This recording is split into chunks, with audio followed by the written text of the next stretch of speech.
की देवाभाऊ सगळ्या महाराष्ट्रात तुम्ही तुमचे फोटो लावले. शिवाजी महाराजांचं दर्शन घेतात हे तुम्ही देशामध्ये दाखवलं. शिवछत्रपती एक वेगळे राज्य होते.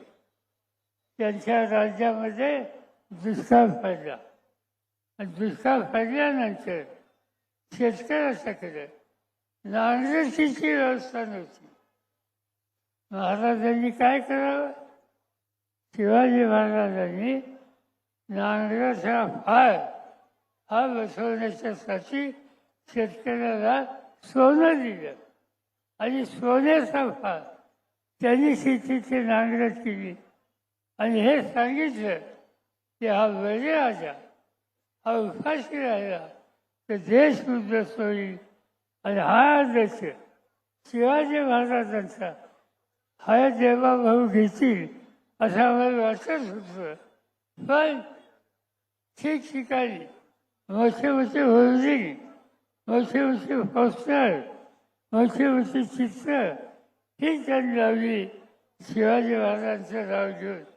पण त्या बळीराजाच्यासाठी झुंकून बघायला तयार नाही. आणि असंच चित्र असेल तर आपल्याला निकाल घ्यावा लागेल. आम्ही सत्तेचा गैरवापर करत नाही, पण सरकार सत्ता हातात नसून दुर्लक्ष करत असेल तर बघ्याची भूमिका आम्हाला घेता येणार नाही.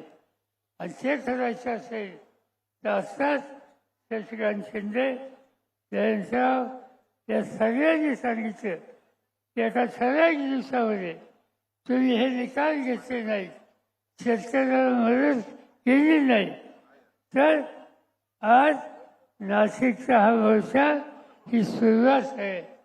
ही सुरुवात इथे थांबणार नाही.